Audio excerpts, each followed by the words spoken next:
Sound. With technology today, we can record sound from memory and listen to it over and over again, not just the first time we hear it in real life.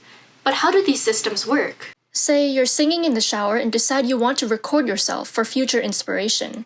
Once you get out of the shower, you go to your room, get your phone and a good playlist, and open up a recording app, like voice memos.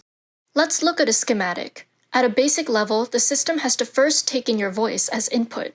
When you sing, you create vibrations in the air, and these vibrations are picked up by the device's microphone. Your voice is a continuous time signal, a signal that has values for all points in time.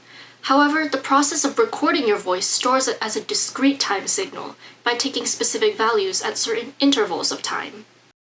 This process of reducing a signal from continuous to discrete is called sampling, and it's how digital devices store information.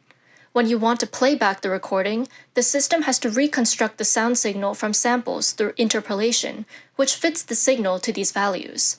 The simplest way to connect them is with a straight line. And voila! You played the sound back, but it doesn't sound like what you recorded. Are you just worse at singing than you thought? The answer is probably no. I can't say anything about your singing ability, but there's a good chance something called aliasing happened. Aliasing occurs when your system doesn't sample quick enough. Ideally, you want your system to store as many values as possible to lose the least amount of information.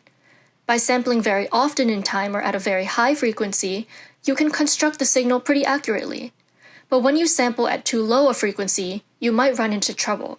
By taking points relatively far apart, who knows what your signal is doing in between?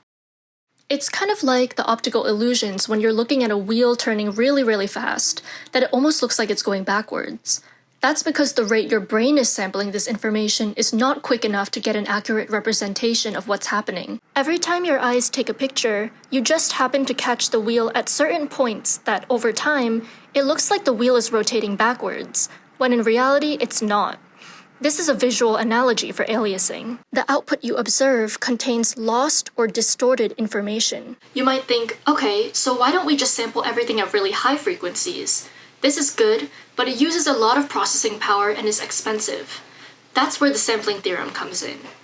It says that to prevent aliasing, the minimum sampling rate we need to reconstruct our signal has to be greater than twice the maximum frequency of the signal. In other words, we just have to sample fast enough, and the sampling theorem tells us what this cutoff is. Systems in the real world have to sample above the Nyquist rate to reconstruct the signal closely, and usually have other filters that are smarter in doing interpolation to do a perfect recovery.